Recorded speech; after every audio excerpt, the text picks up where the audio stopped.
Lives were lost. The way first responders become prepared for any threat, we all know, is to train. And this morning, Phoenix Police and Fire, they're doing just that. They're coming together with the Homeland Defense Bureau for practice drills in different scenarios. So Heidi is in downtown Phoenix Live where all the action is happening. Heidi, good morning to you. So we shouldn't panic when we see swarms of police officers and firefighters in downtown, right?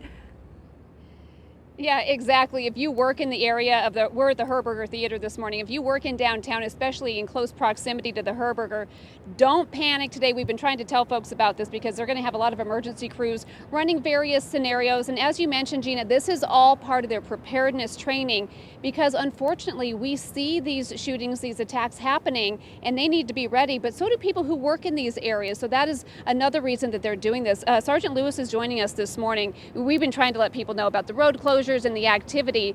Tell us why it is so important for you guys to do these on a regular basis. It's important because there is something that anybody can do in any situation to prepare. This is about us getting our reps in, but also partnering with the Herberger Theater and staff, the Phoenix Fire Department, with whom we have an amazing partnership, the Office of Emergency Management. So many people have come together to make this a success. It's about preparedness, knowledge, and knowing that even the individual in this situation can do something.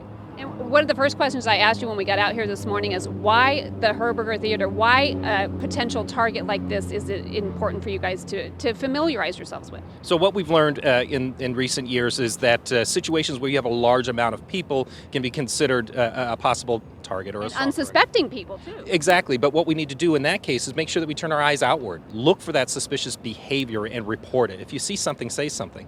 So exactly what's going to be happening inside the theater today, it's all going to be very contained until later this afternoon. So walk people through what the day is going to look like. So the staff will receive training in the early afternoon called Run, Hide, Fight, and Stop the Bleed. And that just gives a little bit of knowledge and empowerment and options to people who may find themselves in a situation where there is an active shooter, that you do have options. You have empowering abilities to help yourself and the people that are closest to you.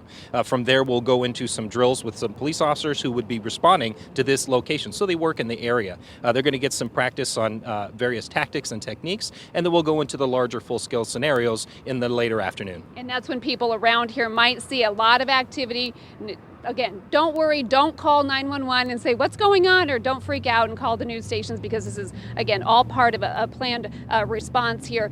We were talking a little bit earlier about the psychological impact that even a training can have if it gets very real. When you're talking about run, hide, fight, these are things we hear of, but when you're putting people in these scenarios where you're telling them, yeah, you need to run and you need to practice hiding and all of this, what does that do to the folks that you're working with here? So it does affect both the staff and the officers who are responding, and the people who aren't aware of what's going on could get alarmed by the increased presence and things. You might hear some of the training shots that are going to be fired inside the building, but a lot of that's going to be contained. But we do understand that this can be traumatic to experience, even in a training environment, because training is getting so good, so realistic. But it does empower you with repetitions and knowledge. And it's just good information. I loved what he said, Gina and Kylie, that every individual can do something in one of these situations. And I think a lot of times we do feel very helpless, or even obviously when we're watching it on the news, we are helpless. But if you ever catch yourself in a situation, if you have had something like this training and you feel like you can do something, whether it's the run, hide, fight, or,